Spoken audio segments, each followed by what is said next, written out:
Bom, pessoal, então nós continuamos dentro da análise do nosso eritrograma. Nós, na aula anterior, já conversamos sobre a contagem dos eritrócitos, dosagem de hemoglobina, a determinação dos índices hematimétricos, e já começamos a salientar quão importantes são os índices hematimétricos para a definição do tipo de anemia que o nosso paciente tem. Junto com isso, além das contagens, da dosagem de hemoglobina e da interpretação dos índices hematimétricos, a gente começa a conversar sobre alterações na forma do eritrócito. Essas alterações elas vão ser importantes justamente na classificação das anemias. Então eu já começo mostrando para vocês aqui uma fotografia do tipo que vocês têm conversado, têm visto dos eritrócitos ao longo do diferencial, mas já vou desafiando vocês que podem aparecer lâminas, como aqui, por exemplo, que chama a atenção que as hemácias não estão no seu formato de um disco bicôncavo. E quando isso acontecer, no conjunto das informações do eritrograma, vai ser importante, então, que eu dê para o médico as contagens, mas também que eu diga se as hemácias estão num formato normal ou se existe uma alteração. Outro dado importante, né? Que tipo de alteração? Aqui eu tenho uma alteração onde eu tenho diferentes formas misturadas. Vocês vejam, eu tenho hemácias em forma elíptica, em forma de gota, enfim, né? Cada uma delas a gente vai conversar um pouquinho agora. Então também é importante que eu diga para o médico se existe uma mistura de formas diferentes ou se é uma única forma, além das hemácias no formato do disco bicôncavo. Para isso, pessoal, sempre precisa da análise da microscopia, da revisão da microscopia. Então, o que eu estou dizendo para vocês? Na questão de forma de hemácias, não temos equipamento de automação que diga isso. Realmente é somente a revisão da lâmina que é capaz de determinar essas alterações de morfologia, tá? Então, é muito importante que a gente tenha uma lâmina de excelente, uma distensão de boa qualidade.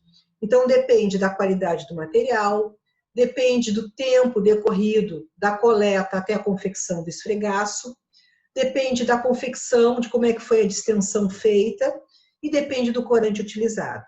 Então, uma boa lâmina é fundamental para que eu tenha uma boa classificação. A gente tem que lembrar, né, aqui é só um resumo, ao final a gente pode fazer um outro resumo também, de alterações de forma que a gente vai falar uma a uma agora. Então aqui eu tenho uma hemácia normal, né, a nossa balinha soft, onde eu tenho a palidez central, onde existe então uma região mais delgada, que teoricamente passa mais luz no centro da hemácia, que nos dá aquela sensação de uma zona branca, de uma palidez central. Eu tenho aqui um esferócito, já conversamos sobre o esferócito também, quando conversamos lá no CHCM alto, na hipercromia, em que eu tenho uma diminuição do tamanho, a perda da membrana, e uma sensação, então, de uma superconcentração de hemoglobina. Então, perde membrana e permanece com o mesmo conteúdo de hemoglobina, o esferócito. Tá? Aqui a gente tem um eliptócito, veja uma hemácia na forma elíptica, parece um charutinho, chama atenção para as bordas arredondadas, importante essa caracterização. Aqui temos um ovalócito, que digamos é um eliptócito mais gordo, né, na forma ovoide. Aqui eu tenho um dacriócito, uma hemácia em forma de lágrima.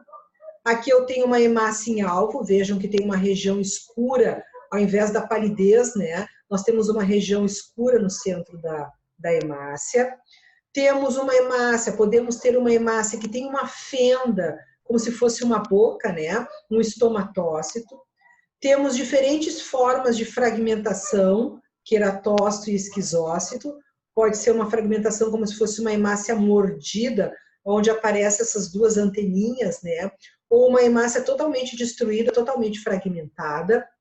Temos as hemácias crenadas, que a gente vai conversar que é um artefato. Temos o acantócito, que é uma hemácia com espículas, com projeções dismórficas. Temos o drepanócito, que é uma hemácia em forma de foice, e já chama a atenção de vocês, ó, o drepanócito com os seus ângulos, né, pontiagudos, com as suas pontas, diferente, ó, do eliptócito, que tem as bordas arredondadas. E as poiquilocitoses que a gente vai conversar. Isso aqui é só um resumo, agora a gente vai falar uma a uma de forma detalhada. tá? Então, a primeira alteração que a gente apresenta para vocês são os eliptócitos. A hemácia em forma elíptica, em forma de charutinho, olha lá, multidirecional. Alguns aspectos importantes que a gente tem que salientar para vocês na hora do momento do laudo. Primeira coisa, nós vamos apresentar para vocês várias alterações. Qualquer lâmina que nós pegarmos de um paciente normal pode ter aleatoriamente uma alteração ao longo da lâmina que a gente está olhando. Então, imagine que eu estou fazendo um hemograma e eu encontro um eliptócito na lâmina inteira. Essa alteração não vai ser laudada. As alterações que são laudadas são alterações que aparecem na análise da microscopia em diferentes campos de forma significativa. O forma significativa não significa que tem que ter muitos eliptócitos. Pode ser que tenha num campo 1, 2 eliptócitos, mas tem no campo 1, tem no campo 2, tem no campo 3. Ao percorrer a lâmina, é uma alteração importante, característica e significativa. Outra coisa, pessoal, onde olhar essa alteração? Essa alteração, ela é olhada, ela deve ser olhada sempre no campo ideal, na região ideal. Que região é essa? Aonde as hemácias se tocam lado a lado, aonde, ó, eu vejo a palidez central. Então, eu não posso falar de morfologia eritrocitária observando na cabeça do esfregaço, na cauda do esfregaço, nas bordas, aonde eu posso ter artefatos. E eu não posso, no laudo do hemograma, pegar um artefato e dizer que isso é uma alteração significativa no meu paciente. Tá? Então, voltando sempre no campo ideal, aonde elas se tocam lado a lado, que alteração eu estou vendo? Então, nesse caso, eu vejo hemácias em formas elípticas. Essas hemácias em formas elípticas, elas não são específicas de uma única alteração. Várias situações a gente pode encontrar eliptócitos no hemograma. Tem uma alteração que é específica, que é a eliptocitose hereditária, a gente vai ter uma aula teórica sobre isso, que é um defeito de membrana onde todas as hemácias ficam elípticas. Perfeito. Mas eu posso encontrar também eliptócitos, por exemplo, num hemograma de anemia ferropriva, num hemograma de talassemia, na anemia megaloblástica. Então, não é um achado específico, mas importante de aparecer no laudo. Tá? Umas fotografias, né? Olha as formas elípticas, misturadas, né, multidirecional, então eu tenho eliptócito para cima, para baixo. Desconfie se vocês pegarem um esfregaço onde os eliptócitos estão todos para o mesmo sentido, isso deve ser um artefato de distensão e não uma alteração do nosso paciente. Tá?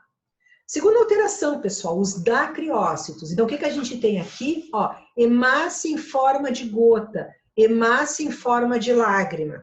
Também não é específico, olha lá, ó, talassemia pode ter, a mielofibrose, anemia megaloblástica, mas de novo, né, o que vocês estão vendo? Hemácias normais e as hemácias, os dacriócitos multidirecionais, importante de sair, de aparecer no laudo.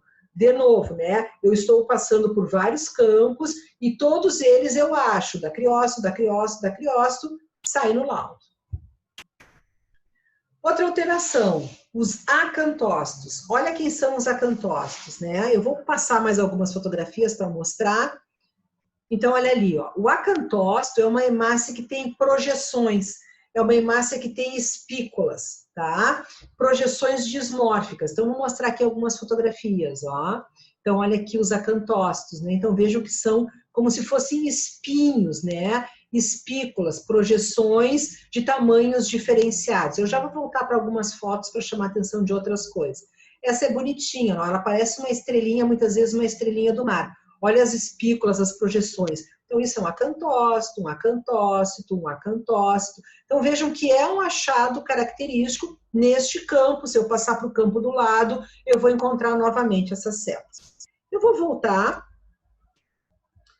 Acantócito também não é específico, olha lá, em hepatopatias, então o paciente está fazendo hemograma com hepatite, com cirrose, com CA de fígado, pacientes esplenectomizados, pacientes em que ou perderam o baço, ou o baço foi removido por um processo cirúrgico, pacientes com a beta-lipoproteinemia podem ter a presença de acantócitos, e eu chamo a atenção de vocês, ó, que esses acantócitos espiculados Mas existe uma outra alteração, e isso também, vocês vão pegar uma lâmina que tem várias alterações no campo. Então, além deles estarem na forma de acantócitos, chama a atenção a cor dele e o tamanho. Vejam que eles são pequenininhos e mais amarronzados. Então, ao mesmo tempo que eles são acantócitos, eles são esferócitos, que a gente já conversou e vai falar também daqui a pouquinho sobre eles.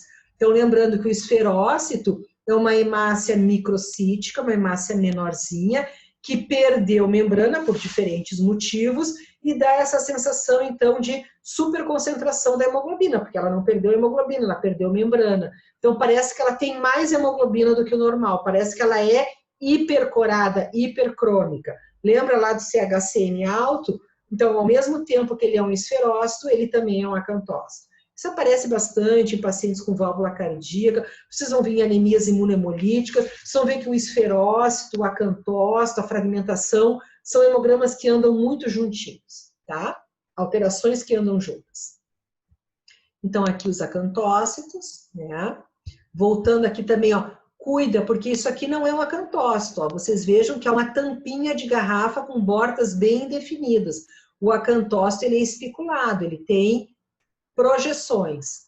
Aqui, novamente, ó, pessoal, o acantócito também é um esferócito, ele também é pequenininho e mais amarronzado. E tem alterações também que vão aparecer lá na frente. Esses são os eritroblastos, são hemácias jovens, ainda com núcleo, hemácias que deveriam estar somente na medula óssea, mas por algum motivo estão caindo no sangue periférico, os acantócitos, e aqui tem um corpúsculo de Raul-Joly que a gente vai ver depois também. E aqui uma policromatofilia, tá? Então isso é muito comum. Vocês vão ter uma lâmina que tem 1, 2, 3, 4 alterações eritrocitárias e tudo isso tem que aparecer no laudo final do hemograma. De novo, todas são estruturas que a máquina, a automação não vai nos sinalizar. É só a revisão de lâmina, que é a observação na microscopia, que é capaz de encontrar essas alterações. Os acantócitos. Entramos no grupo das fragmentações. Primeiro são os queratócitos. Olha lá, o queratócito é como se fosse uma hemácia mordida. Um ladinho dela foi arrancado. E ela forma como se fossem duas guampinhas, né? Duas espículas. Nada mais é do que uma fragmentação. Nós trabalhamos nas hemácias fragmentadas, a gente nem dá o sobrenome delas, né? Dizer que é um queratócito, um equinócito, mas a gente acaba falando, coloca todo mundo nas hemácias fragmentadas. Então vejam, ó, coagulação intravascular disseminada, prótese cardíaca defeituosa, nefropatia, diferentes situações em que podem aparecer esses queratócitos, essas fragmentações. Olha lá os esquizócitos, ó, também entra no grupo, na família das hemácias fragmentadas. E vejam que vocês têm, ó, a fragmentação é tão grande que aparecem pedacinhos de hemácias fragmentadas, né? Elas perdem, elas são mordidas. E olha lá, lesão mecânica. Esse é um hemograma super comum de pacientes cardíacos que têm válvulas cardíacas. Vocês imaginam que cada vez que o sangue passa pela válvula, existe um atrito mecânico e ele pode perder membrana e ele se fragmenta, tá? Mas são várias as situações, certo? Então a gente pode usar todo mundo no termo de hemácia fragmentada, sejam eles, ó, um queratócito, que tenha, né, duas projeções, na verdade está vendo que ele foi mordido, ou um esquizócito, que a hemácia está completamente fragmentada, a gente pode usar o termo de hemácias fragmentadas e os laboratórios utilizam, tá? Agora, pessoal, isso aqui não é um acantócito, não é uma fragmentação, né? O equinócito, ele é uma hemácia no formato de tampinha de garrafa. E nós classificamos as hemácias crenadas, os equinócitos, como artefato. Existem alterações raras, existem alterações da camada lipídica, né, da dupla camada lipídica, um defeito genético, que pode dar crenação. Mas a gente só consegue saber se o sangue estiver distendido sem a presença do anticoagulante. O anticoagulante, o que ele faz? O EDTA no anticoagulante? Ele faz um fenômeno de osmose. Então, a hemácia perde a água para o meio externo, porque fora tem mais EDTA, tem mais sal, e ela murcha. Então, a crenação de uma hemácia murcha é um artefato e não é uma alteração do nosso paciente, tá? Então, sempre que vocês tiverem uma distensão com hemácia crenada, a gente não coloca no laudo, vocês vão ver que os laboratórios não colocam no laudo, porque a chance de ser um artefato é muito maior do que se realmente uma alteração do paciente. Faz um hemograma que vocês coletaram há 24 horas, né? Repete, o médico pediu para repetir, porque quer confirmar uma contagem, vocês vão ver que as hemácias estão todas crenadinhas. Sangue velho, sangue muito tempo armazenado. Então, cuidado, não coloca no laudo a presença da hemácia crenada. Hemácias em alvo, target cell. O que a gente está vendo na fotografia, né? Bem bonitinha.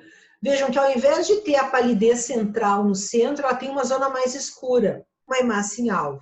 O que é isso? Olha a fotografia de microscopia eletrônica. Tem situações em que provoca o prolongamento da membrana do eritrócito.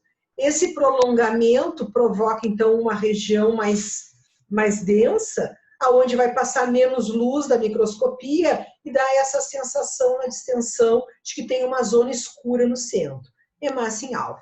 Onde é que aparece hemácia em alvo? Aparece em hepatopatas, hemoglobina S, hemoglobina C, tudo isso a gente vai estudar lá na base teórica, tá? Então, tem várias situações que tem a presença de hemácia em alvo. Há outras fotografias, ó, da hemácia em alvo, né, bem intensa. Aqui um campo praticamente que todas as hemácias são em alvo, né? Uma hemácia em alvo, né, uma distensão 3 cruzes. Outra coisa, né, pessoal, a gente não quantifica, não dá tempo aqui na disciplina. Tem laboratórios, isso depende do laboratório que vocês vão entrar, que dão uma ideia da quantidade. Bom, tem hemácias em alvo, 1 cruz, 2 cruzes, 3 cruzes, raras, algumas, várias. Então, daí depende da padronização do laboratório que vocês estiverem inseridos, e esse é um exercício que a gente aprende. Claro que, por exemplo, essa fotografia aqui, né, são muitas hemácias em alvos, 4 cruzes de hemácias em alvo, tá?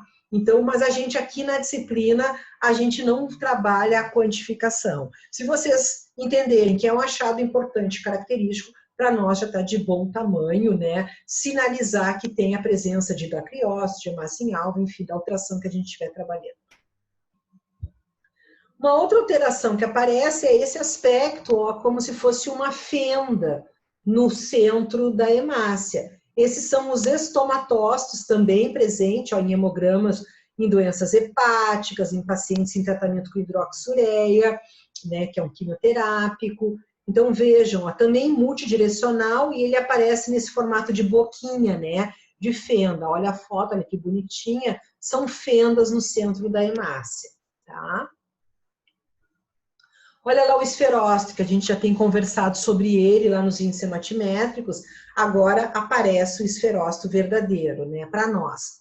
Então, o esferócito, aqui está a foto da microscopia eletrônica, o que acontece com o esferócito? Por diferentes razões. Primeiro, a gente tem a balinha soft, né, o disco bicôncavo, que vai perdendo membrana, ó, e ele vai ficando na forma esférica. Então, a gente tem que lembrar que o nosso eritrócito, ele não é uma bolinha de golfe, né, ele não é uma bolinha esférica, mas ele é um disco bicôncavo. Na forma esférica, vejam que ele fica com uma região central mais densa, então ele vai perder a palidez central. Além do que, o esferócito também é menor de tamanho, porque ele foi perdendo membrana. Aonde aparece o esferócito? Um defeito genético na membrana, que é a esferocitose hereditária, a gente vai ter aula sobre isso, mas também nas anemias imunohemolíticas, quando eu tenho anticorpo anti-eritrócito. Então, vocês imaginem que o anticorpo anti-hemácia, anti-eritrócito, ele se gruda na hemácia, nas anemias imunohemolíticas, e o macrófago, na tentativa de remover esse anticorpo, ele remove o anticorpo e nisso, toda vez que ele passa no baço, ele vai perdendo um pouquinho de membrana, até que ele fica na forma elíptica. Um grande problema do esferócito que a gente vai ver é que essa forma esférica, ela é rígida. E aí entra nas propriedades da hemácia, ele vai ter dificuldade de passar por microfenestrações e ele vai ser removido, ele vai ser hemolizado da corrente circulatória. Mas isso é base teórica que a gente vai ver mais adiante. Então, olha lá as fotografias dos esferócitos, né? Vejam que chama atenção, eles parecem realmente microcíticos, mas, de novo, né, tamanho, nós temos o índice hematimétrico, o VCM, é ele que vai nos dar, não é o nosso olho. Eu posso até achar que ele é menor, mas eu tenho que olhar o índice hematimétrico. E a coloração dele também perde a palidez central, fica mais amarronzado, fica mais denso. Aqui tem uns bem bonitinhos.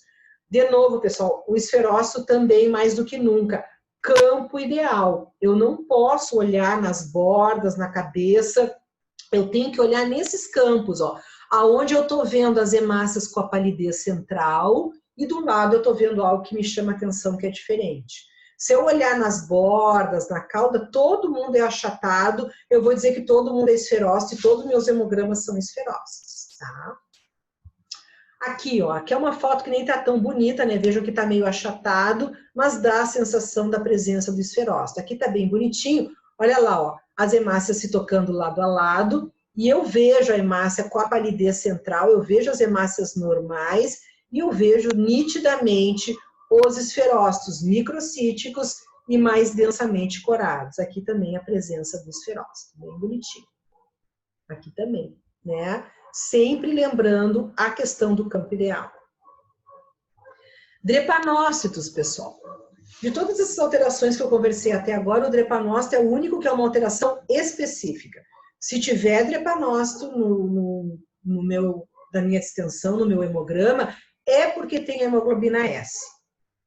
O contexto a gente vai ver depois, mas é específico da presença da hemoglobina S, tá? Quem é o drepanócito, então? É hemácia em forma de foice. Vejam que eu tenho várias formas, né? Eu tenho a foice clássica, mas eu tenho essas estruturas, ó, que elas são prolongadas, não estão ainda no formato de foice, mas olha lá que eu chamei a atenção de vocês, ó. Olha as pontas, né? Os ângulos fechados, ângulos agudos, né?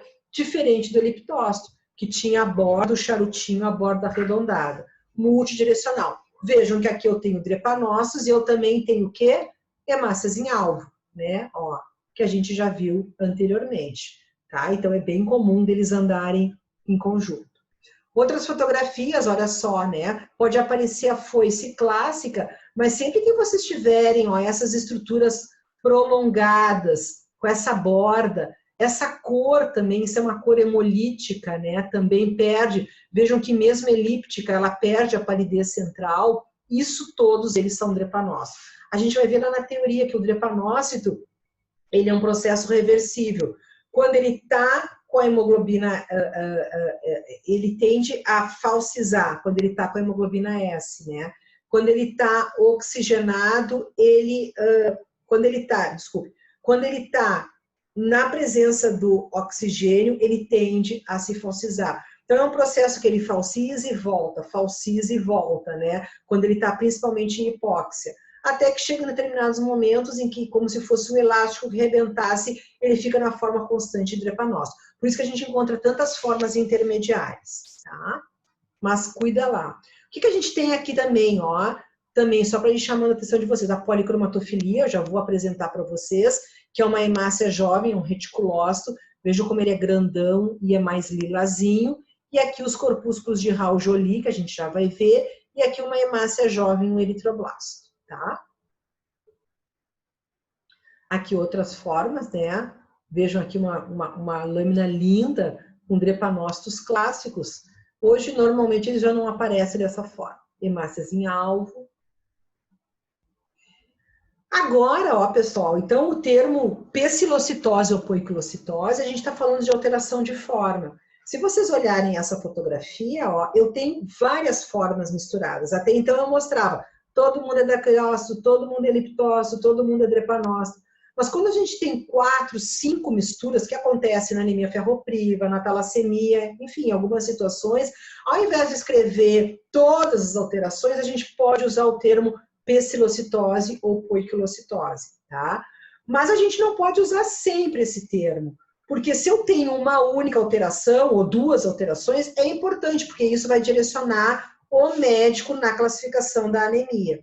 Então a gente brinca, né? Não se escondam atrás do termo pecilocitose, porque a gente não está dizendo muita coisa. Mas, claro, nesse tipo de lâmina, né? Tem hemácia em alvo, tem dacriócito, tem eliptócito, tem acantócito. Tá bem, tá? Mas a gente normalmente pede para exercício que vocês listem todas as alterações que vocês estão enxergando e não usem o termo genérico de pecilocitose ou poiquilocitose, tá bem? Muito bem. Uma alteração que também a gente conversou um pouquinho, a gente vai ter uma aula específica sobre reticulócitos e eritroblastos. Lá nas aulas de eritropoese, vocês já estão trabalhando, conversando, né? Aqui eu lembro, mostrando para vocês. Olha só, essa é a diferenciação até, vamos pensar lá, a célula tronco, até a formação da hemácia pronta para cair na corrente circulatória. A gente tem que lembrar que dentro da medula óssea, antes da hemácia estar plena, pronta, né, aonde ela não tem mais núcleo, aonde ela não tem mais nenhum tipo de inclusão dentro dela, ela passa por essas etapas de diferenciação. E ela tem uma fase em que ela tem núcleo, que é a fase de eritroblasto. Então, eu tenho pró-eritroblasto, um eritroblasto primitivo, né? Então, vejam, vai ficando pequenininho o núcleo, até que tem uma etapa do eritroblasto que ela vai expulsar, esse núcleo vai ser fagocitado por macrófagos, ainda fica um pouquinho de RNA dentro da hemácia, circula nesse formato com um pouquinho de RNA, 24, 48 horas perde esse RNA, se transforma em hemácia normal e vai circular durante 120 dias, tá? Então, esta hemácia com um pouquinho de RNA, normalmente eu encontro na ordem de 1%, e eu nem enxergo isso na distensão. Mas existem situações em que, talvez por uma anemia extrema na periferia, a medula se vê obrigada a lançar para a corrente circulatória hemácias que ainda não estão tão bem prontas, finalizadas. E é por isso que eu vou encontrar no sangue periférico, lá na periferia, eu posso encontrar mais hemácias com RNA dentro dela, então reticulócitos em maior quantidade no sangue periférico, ou até eritroblastos no sangue periférico. Olha essa lâmina aqui, né? Isso aqui são eritroblastos, são hemácias que ainda têm um núcleozinho, não deveriam estar aqui no sangue periférico, isso é uma célula restrita à medula óssea, mas por uma necessidade, elas foram encaminhadas para o sangue periférico. E eu tenho que dizer para o médico que tem hemácias jovens ali, que tem eritroblastos, tá? Mas a gente está conversando sobre a policromatofilia. O que é a policromatofilia, né? Só voltando ali, eu nem falei, é só para a gente comparar. A gente já conversou sobre o eixo de formação do neutrófilo segmentado, né? Que também acontece um amadurecimento, e essas células podem cair para o sangue periférico. A mesma ideia acontece com as hemácias e com as hemácias jovens. Se a periferia solicitar e não tiver mais hemácias prontas, quem vai são as formas imaturas, que é o reticulócito e que é o eritroblasto. Então, olha lá, o que é o reticulócito, né? Ou o que é a policromatofilia? Então, a policromatofilia é uma hemácia que ainda tem RNA dentro dela.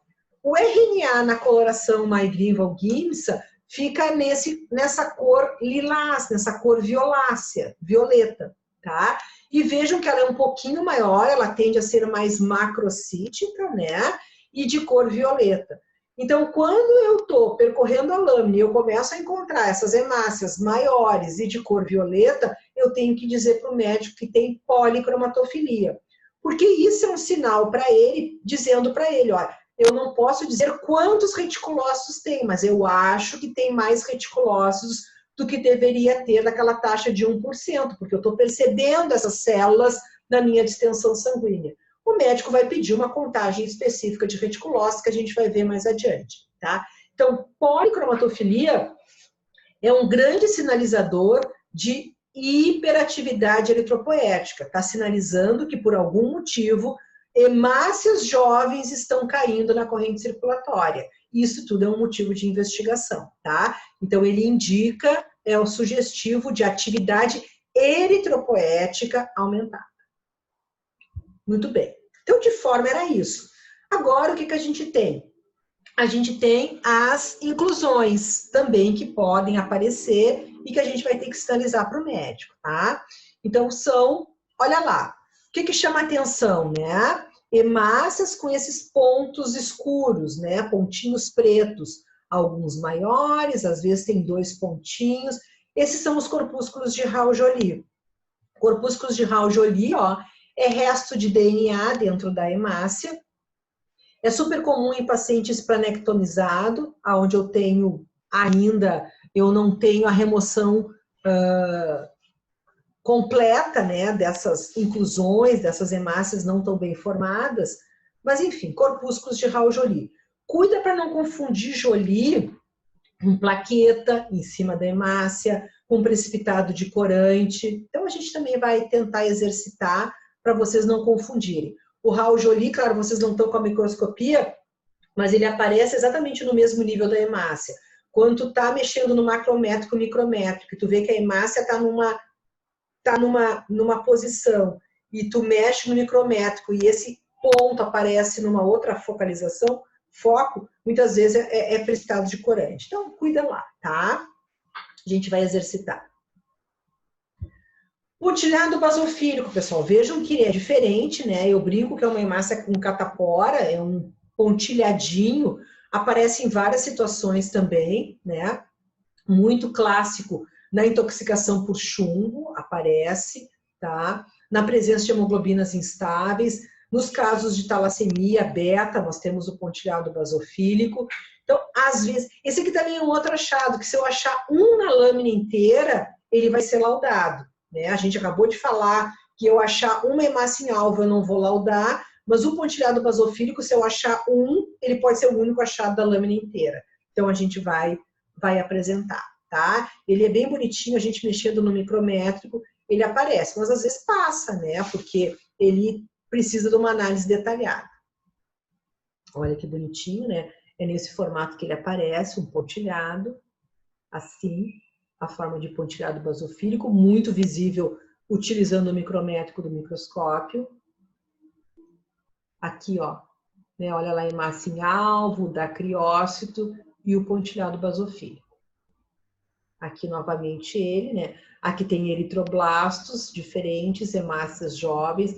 Aqui aquela policromatofilia, vê como chama atenção o eritroblasto e o pontilhado basofílico do lado. Corpos de Reis, pessoal, nem vou detalhar aqui. A gente vai conversar um pouquinho quando falar em deficiências enzimáticas, deficiência de G6PD. Corpos de Reis, ele não é visualizado no hemograma, ele é a coloração específica de reticulócitos. Então, a gente não, né, mas a gente apresenta para vocês aqui dentro das inclusões. Mas é uma pesquisa específica que se faz e o médico solicita a pesquisa de corpos de Reis, tá? E por último, anéis de Cabot, difícil da gente ver também, ele é um resto, ele mostra uma hiperatividade medular, uma estimulação medular, vejam, né, ele parece esse símbolo do infinito dentro da hemácia, e eles são pedaços de membrana nuclear remanescentes, tá? Então também não é muito simples, não é muito fácil da gente encontrar anéis de Cabot na distensão sanguínea. Então, pessoal, como forma de resumo, né, essa aqui é uma roda onde estão todas essas alterações, muito associadas agora às anemias que a gente vai conversar. Então, olha lá, ó, anemia megaloblástica tem dacriócito e tem macrocitose, anemia ferropriva tem a hipocromia e tem alterações de forma. Então, para a gente começar a fazer algumas correlações. Mas a gente vai trabalhar com calma dentro de cada grupo de anemias e vai trabalhar também com exercícios de morfologia, de eritrograma, para que vocês possam se acostumar e ver como é que a gente libera esses laudos, certo? Então, obrigada, pessoal.